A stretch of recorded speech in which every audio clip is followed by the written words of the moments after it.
Hola, what's up, guys? Welcome to the Teacher's Lounge. Woo! What up? In the building. Yes. I feel like I can't really laugh right now because you remember Fran Drescher from The Nanny? That's such an obscure reference. I know what she looks like. My asthma's been acting up, so I've been doing the like laugh, you know, and it's like, it's You really. got an inhaler? You got an asthma inhaler? I don't, dude. I don't. I shed it because now that I'm around middle schoolers, I'm too concerned with my image. I'm like, that's not cool. I'm afraid one of those kids Hey is going to get guys, me. listen to me. Look at this weak dude. Stop making me laugh. Yeah, be like, sit down. Yeah. It's like, dude, anything you just, middle school is conformity. That's what it is. I really don't care what they think about But me. also, that's why I feel like I have a superpower. At 'cause middle I don't school care. too, like anything that they can find on you to make fun of, They gonna talk they about you. will. Yeah, They're yeah, Terminators, dude. Remember yeah. in Terminator 2 where he sees that red vision and it's like, Yep. Yeah. and it's given like the specs on a person? That's what they all do. That's why middle schoolers, most therapists would be out of a job if it wasn't for 6th, 7th, and 8th graders. Oh, yes. They would talk about anything. 100%. That's where PTSD comes from. I don't even think it's from anything else other than But the kids. a bunch of kids with big teeth and Takis all over their face. Yep. You know? Well, you know what? Before we start, we should probably introduce ourselves for any We novice. should, my Absolutely. friend. So, You want to go first? sure. Hey, guys, I am Matt Jones. I am a middle school drama teacher. I'm Chris Dunham. I'm a 7th grade math teacher.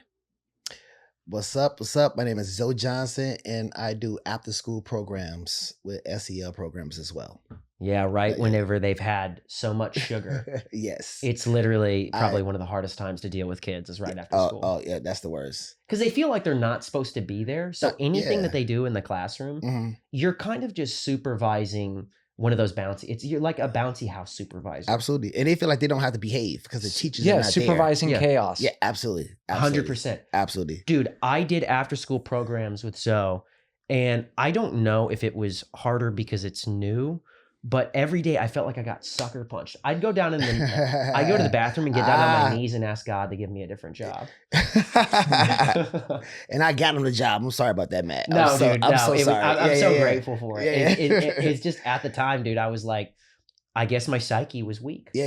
My And, psyche was weak. but they respected you, man. Matt was like the shortest dude. He's probably the same height as the kids. Is the but- 5th graders? Yes. Yeah. You know what I'm saying? So Matt had to prove himself. Matt almost got in a couple of fights. I'm like, Matt, he's a fifth No. grader. He's a fifth grader. No, I'm just kidding. But, you know, he represented. Is that when you know what I'm started saying? growing the beard? That's when I started growing the beard so they could differentiate me. Yeah. Exactly. I'm running the hallway and somebody's like, hey, no running in the hall. And I turned around. She goes, oh. Yeah, so you You were know? the 30-year-old that looked, the 5th grader that looked like a 30-year-old. I was a 30-year-old, Easily. and it probably didn't help either that I was trading Yu-Gi-Oh! And Pokemon cards with them.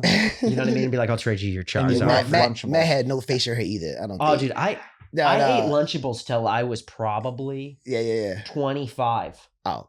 That's why I'm 5'5". My dad's 6'1". I still This is like a Lunchables. Lunchables body. Yeah. You know? That's a no milk body. So Right who is going... Saying no milk body. no milk body. Stop making me laugh. Kidding, I'm kidding. going to be like... Really, what happened was I got sick last week. I came to a fork in the road. I saw a Kleenex on the ground. I remember it clearly.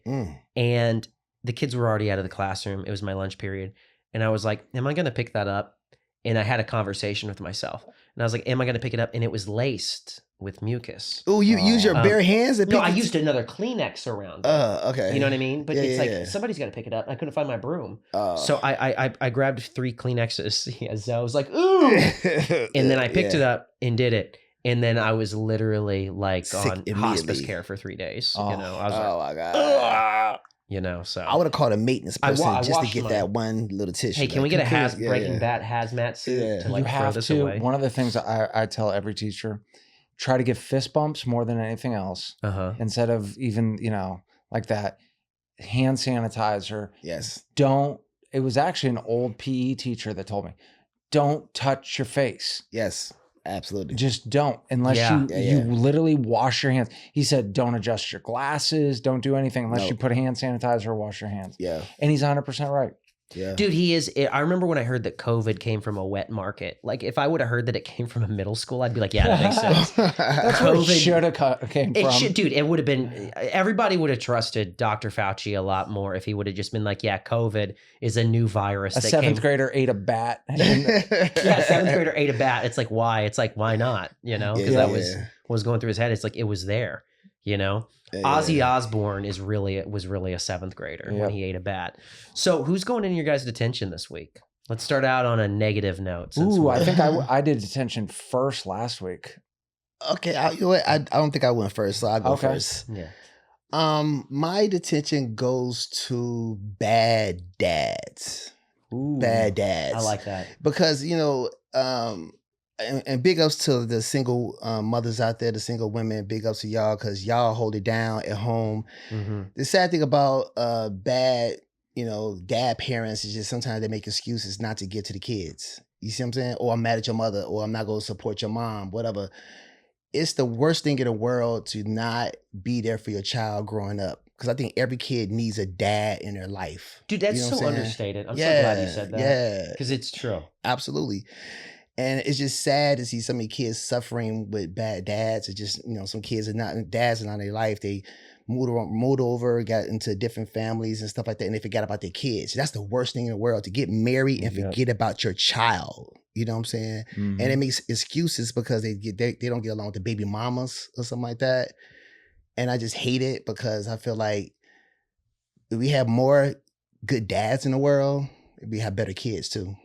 You know what's crazy too is you will look, if you don't have that, mothers and fathers are both important in different ways. Yeah. And if you don't have that positive man in your life, that positive male figure, you will, for the rest of your life, will look for that. Absolutely. Yeah. Also think for the about rest of your life. Yeah. Your dad models behavior and teaches you how to interact with other men. Absolutely. Mom, it's the same thing. Mom models what a positive female presence and how to interact with women. Absolutely. Yeah. And, you know, if you're missing any of those, it shows up in the classroom. Absolutely. 100%. Respect, first of all. Yeah. Yeah. It's like sometimes when you tell a kid that he needs to sit down and you say it in a more authoritative tone, it's such a foreign thing to him. You might as well have, like, it's you're the enemy. Because it's like now it's like you're picking a fight with me. They're super sensitive. Like, they're mad. They hurt. You know what I'm saying? Yeah, and it's like thing. it's necessary because like a father, I think what he gives a kid is the world is so cruel. Yeah, absolutely. And it prepares you for that. Absolutely. Like how cruel the world is. There's no amount of, dude, I've done a ton of therapy, but there's no amount of therapy that can replace. That's why I'm so grateful for my dad that I have a strong connection with my dad, because it's like it's still preparing. Dads are the best thing in the world. Like I didn't grow up with my dad, but I had a strong grandmother and mother. But sometimes I wish I did have a dad for certain situations, but I had uncles to replace that. Right, and they were like figures. A strong figure in your life. Absolutely. Yeah. But it's nothing like having a dad in your life, man. You know, just 100%. For so many decisions. Sometimes you need to learn how to be a man. You know what I'm saying? To protect yourself. Bad dads. Stand up for yourself, you know, and a dad helps with that. You know, to your point, I actually heard someone say this once, and I thought it was pretty amazing. You know the term toxic masculinity? Absolutely. They said that's actually when there's a lack of masculinity. And I was like, because it's overcompensation. I've never thought of it that way. That it's actually a lack of masculinity. Because, you know, if you have a good dad, you learn how to behave, you learn how all of the good stuff, you know? And on top of it, you know, just from a parenting standpoint, you know, when you're talking about one person raising a kid, that's very hard. Absolutely. Then you have one parent raising two kids alone. Oh my God, the stress. Yeah, it's hard. It's hard. Yeah, you know, because you have to fulfill both roles too, and it's like that's a lot of stress for somebody and working a you know, and hold it down hold it down. And big shout out to the women that's doing that. You know, single moms. Yeah, you never get a time out. My girlfriend has 2 kids, and she's been raising her kids by herself for a long time, so she's doing very well. And I commend her on that. It takes a strong woman to do that. Absolutely. You know? Yeah, you have to be. Yeah, and absolutely. So it's like. Yeah, dudes, you gotta step up, guys. Step it up. Step up 3D with Channing Tatum. That's what you gotta do. Absolutely, let's go. So yeah. Detention. Do you want to go next? Oh, I got it. Ready? Yeah. All the textbook companies. I do it. Yes. The textbook companies, I love it. Bad dads and textbook companies. Yes. Because they're just scamming public schools. So what they do is that, the reason why they come out with new editions is so that when you lose textbooks at your school and you go to order more books, well, now there's a new edition. They've only updated like a chapter, but you have to buy now. You can't just buy the 3 new books that you needed. You have to buy an entire new set to replace stuff. Do you see how that can be a problem? Absolutely. And then the other thing that they do is that even when they go to consumables, what consumable means that you can write in the book and then throw it away or do whatever you want with it, right? Like math books. Yeah. But you're very rarely through a school year get through, say, all 9 units. So you have a bunch of 8 and 9, the 8th and 9th units laying around. So you can't just go and go, hey, can I just order more of unit 1 and unit 2? Wow. They make you order the entire set. Wow. And you go, but you're already breaking them up into consumable books where it's like unit 1 through 3, 4 through 6, 7 through 9. Yeah. Why don't you just let me order more of 1 through 3? You have to order the whole thing. It's a scam. Wow. Yeah, dude. It's because and you don't even use all of it, do you? At all? Well, that's the thing. You can get through in math if you're really militant. Okay. You can get through all of them in a year, but it's tough. I would say I could get through out of 9 units. I could probably get through like 8.5. Okay. All or maybe 8. But there's always, honestly, guys, there's always like 1 unit in there that's not really needed for that grade level. It's extra. Oh, really? Yeah, and we've kind of identified that. Interesting. Yeah, but that's the one that we have more left over. Exactly. We don't need more of that one. So textbooks are like the Herbalife of education. Yes. It's MLM. It's an You know what I MLM. mean? It's like I got to cut this guy Textbooks. off who's selling the textbooks. It's like, boy, have I got an opportunity for you. Don't want it. And then there was a That's money funny. thing too, because people got to get it, so they go buy it. Exactly. It's a money thing. Yeah. Yeah, I mean, everything is education is very much a dog and pony show, and I respect the people who actually will just call that out and be like, you know what, a lot of this is it's red carpet events. Absolutely. You know what I mean? Like, let's pause in front of let's do a selfie in front of the kid, especially the people who are write this stuff. Let's do a selfie in front of Mr. Johnson's classroom, but we're never in there. Yeah. You know what I mean? Facts. Like being like, you know, Oh my that's gosh. what it is. Dude, I would love to see what these people look like too. You know what I'm saying? Well, Or you some don't. short, bow-legged dude or something. I don't know. Yeah, that's why he's white. That's why he's Yeah. white. And I said that. It serves me right. What's your detention? My detention is actually, this has nothing to do with education. It's just like sometimes I get irritated by like tropes and stuff like that and certain things that I'm just like, man, that's so annoying. I'm going to look into the camera when I say this because this has always annoyed me since I've been a kid. White guys who say, you don't want my hood side to come out. Do you know what I mean? Like people who are not from the hood and it's like, oh, you don't want my hood side to come out. And it's like, dude, you've maybe spent a day in the hood. No, you like, passed. You got gas one time. You're from Beverly Hills. Yes. Yeah. You know what I mean? They And have it's like, they have one black friend. That's it. and that's a big thing now. Like, Yeah. remember, like in the 90s, it'd be like that one guy who talks like this. He'd be like, yo, you don't want my hood side to come out. And he's white and like he wears like Tommy Hilfiger. I hated that. Yes. Yeah, I don't like it either. Yeah. But in like everybody kind of taught that like a joke. But now, dude, it's kind of mainstream. Yeah. There's a lot of guys who will be like, if I was you, yo, what's up, man? His shoes look clean. Yeah. Absolutely. You know what I mean? And then I yeah. go back to just talking. So anyways, the other day I was at my mother-in-law's house. Yo, what's up? Them shoes look clean. You know what I mean? Like Yeah. the white guy who says, you don't want my hood side to come out. Yeah. So annoying. Because it's like, dude, just because you have a bad temper does not make you hood. Absolutely. You know what I mean? Like No, that's that just means you need therapy and anger management. Like, yeah. You know what it is? It's 100%. the end thing to say that. That's why. It's like the thing to say. That's you why. don't want my hood side to come out. Yeah. You don't have a hood side. Exactly. And none of those guys would be actually in the hood Ever. and ever say that to someone while they're in the hood.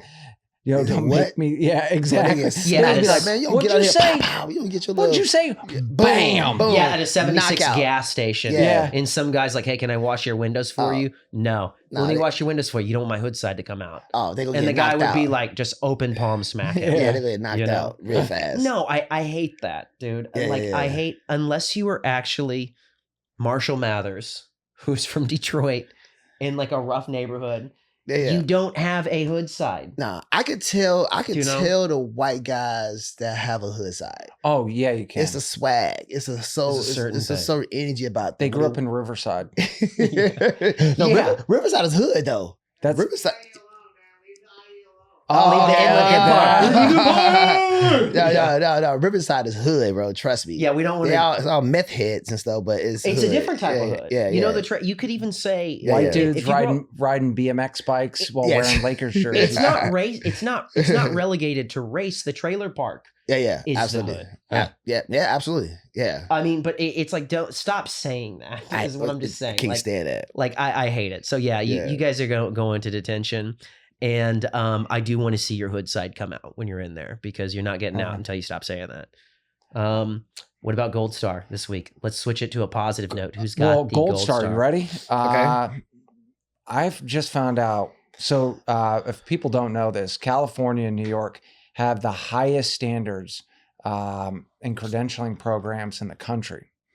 And so I always knew that. But then I found out something about New York that absolutely blew me away.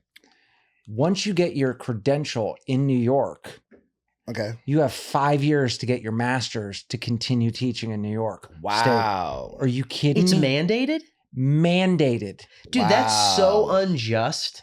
I'm serious. Like, teaching is hard enough and you have to get a credential. Now we want you to get a master's. Yeah. Like, explain why that annoys you. That must mean it's not enough jobs then. That's the case.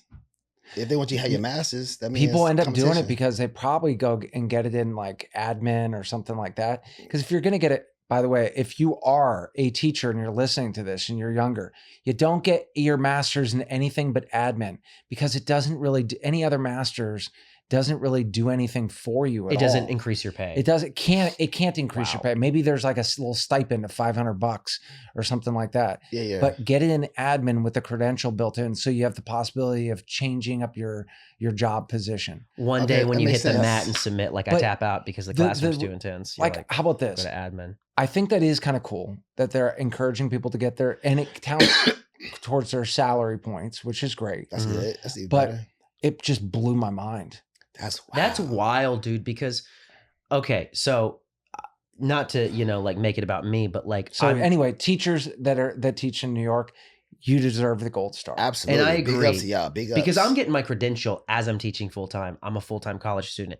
And that is intense. You think about quitting year and a half. The credential program every week. As I'm getting my credential, I think about quitting all the time. You get your master's 3 years later. And then you got to get your master's after that. It's so crazy. Matt would have no hair left. No, dude, I'd look like the Crypt Keeper. It'd be so hard, bro. I would those president photos where like it shows like Obama or Bush or whatever, the 8 years later. Yeah. It's too much. Yeah, absolutely. It's too much. It's too much to get your credential while teaching, which is what I'm doing. So it's like, and I'm not even student teaching. I'm like teaching, and what about you? Gold Star. I'm going to give my Gold Star to a guy out here. He's my fraternity brother, but he's older.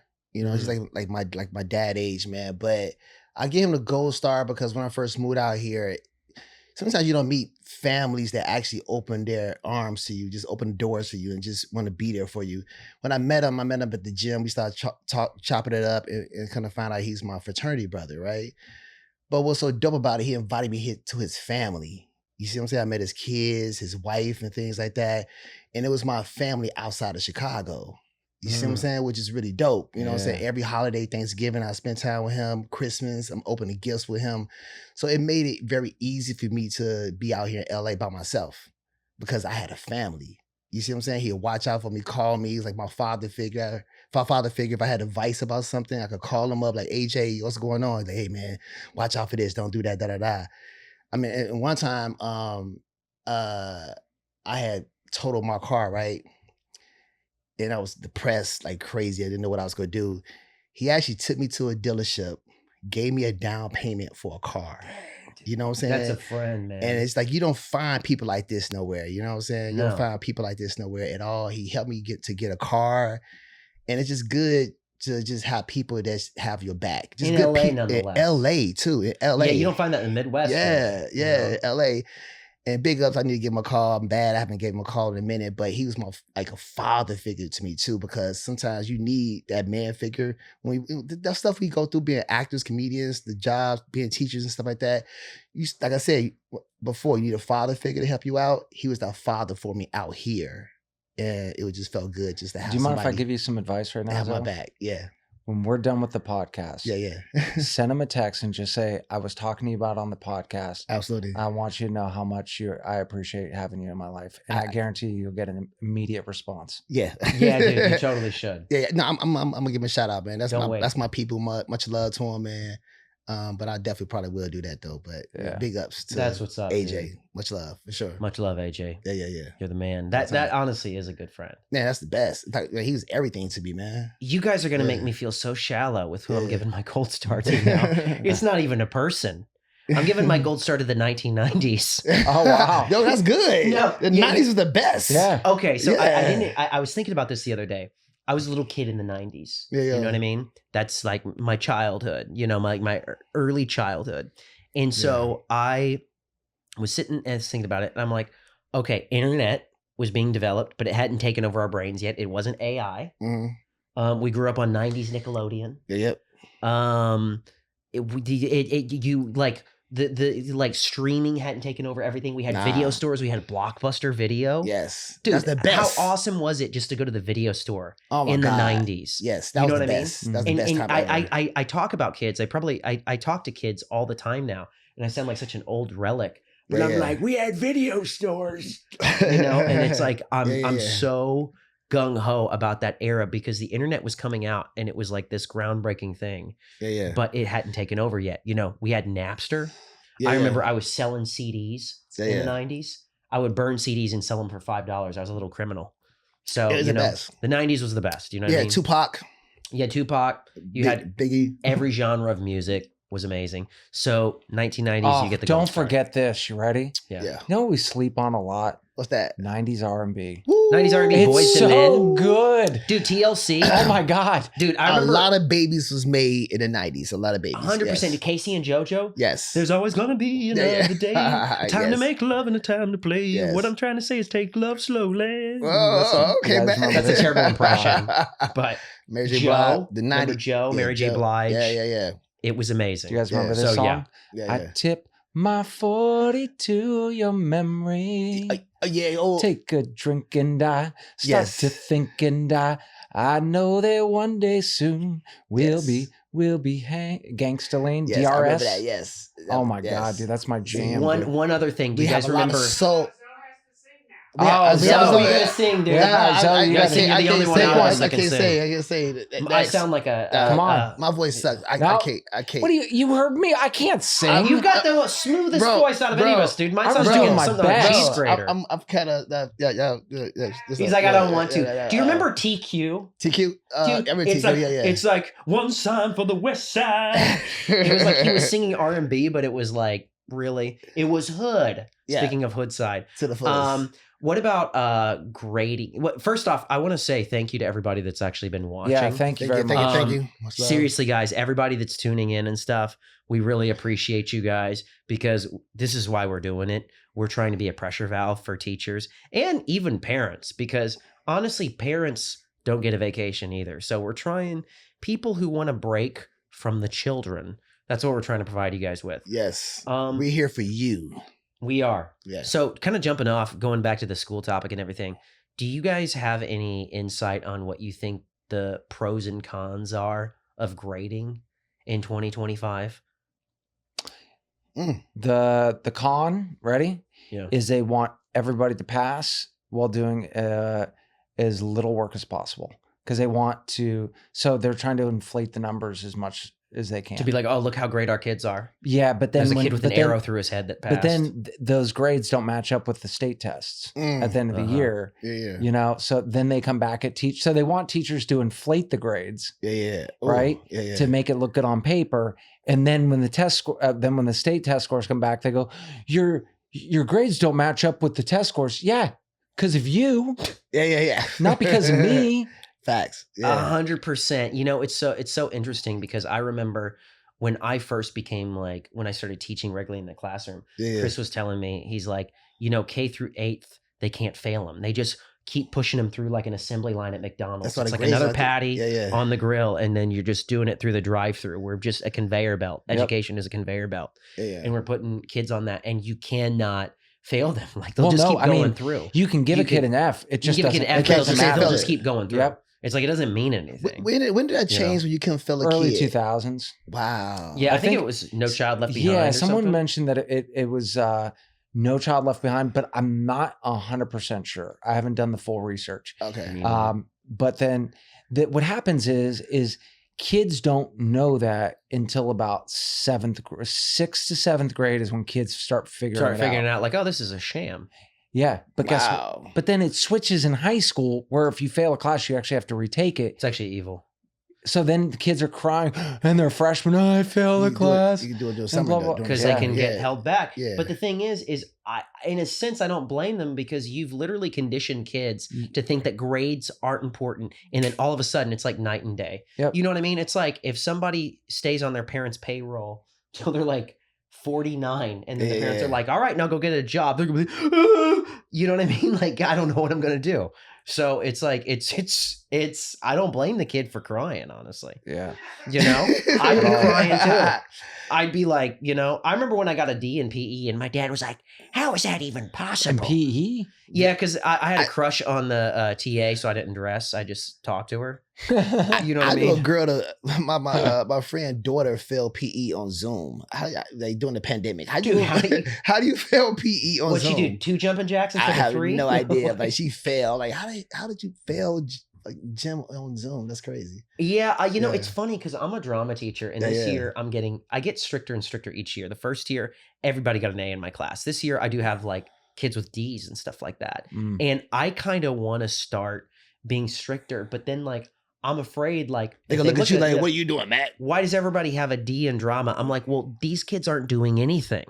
You know what I mean? You have to go up. They don't want to participate. You got to pretend to be stuck on an island. Yeah. At least for me to give you an A, So I think that like with drama, the way I give an A if you go up and you actually take instruction and try to modify what you're doing. Yeah. And then if you don't go up, you get a 0. Oh, that's easy. Right. But then they want you to what's called scaffolding. So they want me to give a different assignment. It's like, well, can't you give him like an assignment, like a drawing and stuff like that? It's like, gosh, now I got to grade like this kid's artwork, his stick figure family. And I'm like, 25 points for the stick figure. But I guess they don't get it. They want you to do it. They don't respect it to say do a drawing. It's not I want to be very clear. This is not my school that does this. I'm talking kind of about the education system at large. I don't know how my school would look at it if I did that. But I mean, the education system at large, I think, wants you in electives to be able to, do that. We actually have a question that comes from... Oh, gotcha. Okay, so thank you. Sally you. Katz, thank you very much. Sally. Yeah. Be careful with how you read things too, because you use education brain sometimes when you're reading. Gotcha. Yeah. And I'm like, well, theoretically. And then they're like, what is this dork talking about? And I'm like, sorry, the brainwashing has already happened from being back in school and them judging education. Can I say something about the pros really quick? The pros, absolutely. One of the best pros is that I have learned from just taking in different grading systems is giving kids incentives to retake the tests. Yeah, absolutely. Back in my day, I don't ever remember, maybe we're able to retake some tests, but I allow kids, as long as they show that they've put forth an effort through the homework, which is the practice, I allow them to retake tests. So very few kids take advantage of that. You would think that you would have a ton. You don't. It's actually only the kids that care.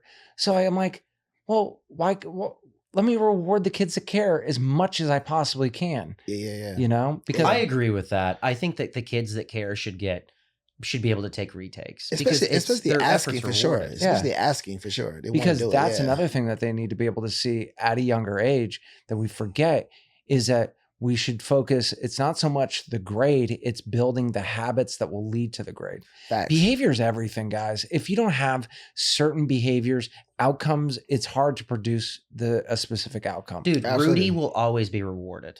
Do you know what I mean by that?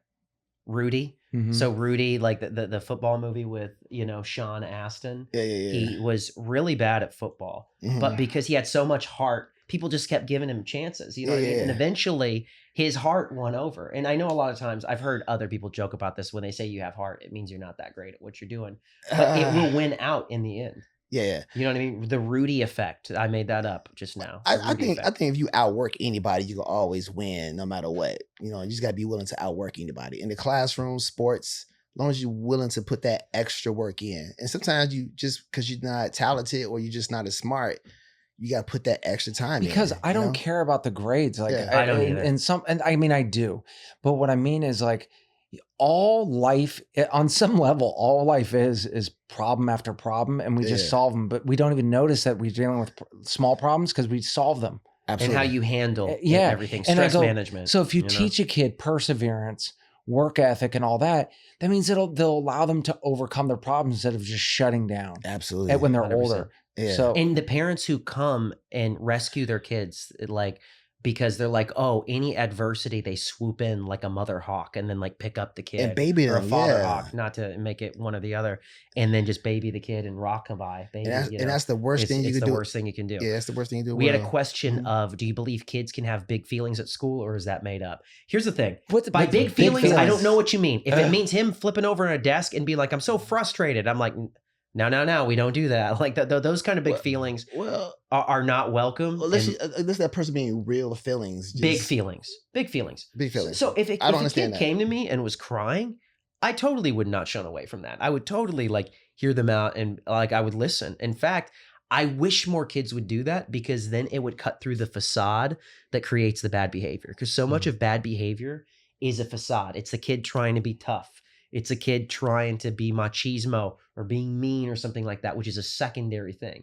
To where if they actually did feel their feelings, I think that a lot of times it would be easy to get to the root of the problem. But if big feelings is them, you know, like, I guess the question would be like if we have the patience for it. I mean, here's the thing. Kids naturally wear your patience. It's like a video game. You know, Mortal Kombat? It's like teacher combat. Health bar. You start out with your health bar, and then every problem in the classroom is an uppercut to the face. And then your health bar goes down a little bit. And then you get another kick in the shins, and your health bar goes down a little bit. Naturally, if you are a finite human being, and all of us are, like, your patience is going to be thin at the end of the day. And so you do have to practice self-mastery. You have to have a Jedi monk mindset to do this job. And even then, it's very difficult. One of the things that's also very hard is to remind yourself to do the opposite of what you want to do. Right. So the times where, and nobody's perfect, but it's amazing. Like if I'm upset, if I say what I want, but just smile while I'm saying it, it produces a different outcome, because they need to see, once again, I am a positive, I need to model the behavior that I want them to have. Sure. You know, now when it comes to like big feelings, like kids are, you know, they're really broken up or they're really angry and all that. Hey, you know what? That's why I love having counselors. I think there's one called the PSW and another one on campus. And I'm always, when I see a kid broken up about something, they're really angry or sad, I always go up and go, do you want to go talk to a counselor? Yeah. I do that too. And sometimes they say no. And just to piggyback on what you just say, awesome. You want them just to model what you're doing. Because the thing about most kids is they don't open up because they don't want to be judged. You see what I'm saying? 100%. They don't want to be judged. So if they taught you to express their feelings, and you give them a look like you don't believe them, or you give them attitude, they shut down instantly. So whatever the problem is, and it can be stupid as hell, you just gotta say, oh, okay, I understand. Okay, cool, no problem. Let's try to fix that. You know what I'm saying? Let's try to work on that. So how can we work on that? You see what I'm saying? And you gotta get them an answer so they can understand you. So I know you're upset. I know you're feeling bad. Okay, I get it. I understand how you feel. Okay, so how can we work on that? Let me try to help you. You know what I'm saying? You want to go to the counselor? Let's go to the counselor. But we could work on this problem. It could get fixed. I believe you could fix this problem. You see what I'm saying? And the kids have to understand that you believe in them and you're not judging them. That's the problem. Yeah, 100%. Yeah. I think the difficult time too, I think it's more difficult in elementary school. Yeah. Because in elementary school, they have big feelings about small things. They'll be like, he was cussing. And then I'm like, Judy, grow up. Like, that's so stupid. I don't say that, but you know in your what I mean? mind, you're like, that's dumb. But you have to be like, you'd be like, I understand, Judy. Yeah. Sometimes people say things that we don't like. It's like, was he cussing at you? Yeah. No, just in general. The younger they are, the fewer words that you need to use. 100%. You know, like I that's why I can't teach kindergarten. I've said this to you guys before. When I was a substitute teacher, when kindergarten would call, I just hang up the phone. I don't have patience for those little monsters. Hey, because they tell me everything they're that pops fun. in my head. Kindergartens are fun. For 20 minutes. They're yeah, not for fun. 8 That's what- hours or you whatever. gotta be You know? done. I walked into a second grade classroom Yeah. and I remember interviewing, and as soon as I walked in, I was like, no. Like Really? it's just, I went, they're so cute, but I was like, this is not going to be I mean, I can do it, but I don't you were belong happy about here. that first. Like, nah, No. you switch your mind real quick. I like huh? the school that, Yeah. but I'd take a job just because that's a good school. But I went, Yeah. my God, second grade would just, You have to have patience. Yeah. You have to have patience. To And a I different think level. kindergarten is so hard because like when I would sub, there would be kids that would come up to me and I would start hearing the Jaws theme song every time they approach me. And they're like, oh, they're going to ask me what they think their turtle's favorite color is. Like, I don't need to know I don't like, these are inside thoughts. Yeah. You know what I mean? Like every little stimulus that happens in their brain, they got to tell you about it. And yes, it is cute, but 30 of them all doing it and like tapping you. Oh. And it's like, it's a lot. you have to be like, all right, we're going to do hand turkeys now, you know? AlphaJenny asked us a good question. Thank you, AlphaJenny. What full circle. So, you know, what's more important as a teacher to help children become good people or to get a good grade? I will just say, I think unanimously, we would say both, but I would say, honestly, just to become a good person, because a good person to me encapsulates good behavior and perseverance, because perseverance is going to help you with the grade. Like innate intelligence and everything like that, that's we can debate on what that even looks like. You know how about what I mean? this? But It's like, easier to teach a kid how, if a kid is good behavior, right?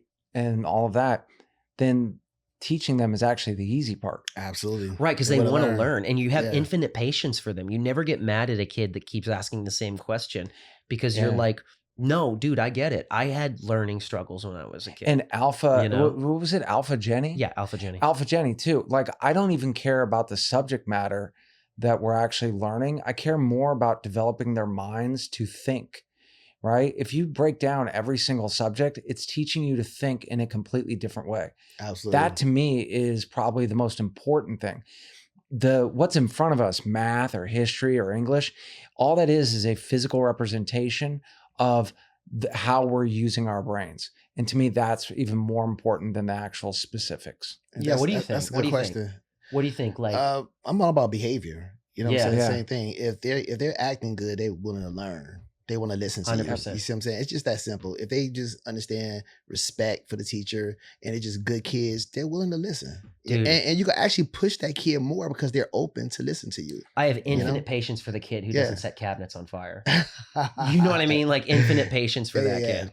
Yeah. Guys, for our viewers, thank you so much for the questions. Love that. These were rockstar questions. You guys are awesome for tuning in right now. I guess before we leave, I'll ask you guys, how was your week? In closing, how was your week with teaching? Do you want me to go first? Yeah, go for it. Sorry. Was it like- Yeah, we're all like, Chris, like, you want me to? yeah, it says everything. We're all like, who's good? My week has actually been great. You know, as you guys know, I work at a very low performing school, Yeah. and they brought in extra tutors. The district. I got to give this. That's His amazing. name is Carvalho. He's the superintendent. I don't know tons about him, so maybe he has nothing to do with this, but he's really trying to help out the lower performing schools. So we're breaking up my second period, my third period, and part of my fifth period. We're breaking them up sometimes into groups of 4. Our group, I'm sorry, nice. groups of 6 to 8. Okay. So imagine now going from me having to control 31 students to only having to worry about 7. Oh, Dude, okay, that's that what's up. That's is dope. paradise. That's dope. Oh, it is. That's why I did a teacher talk video this week. And I said, I think it was this week where I said, if there was one thing I could change about education, lower class sizes. Because when you can do that, you get rid of so much of that behavior that causes kids to not learn. Absolutely. Yeah, 100%. And they can't feed off of each other. You know what I mean? Like if they have a giant, like Apollo-sized theater of kids absolutely. to, make them laugh at your expense.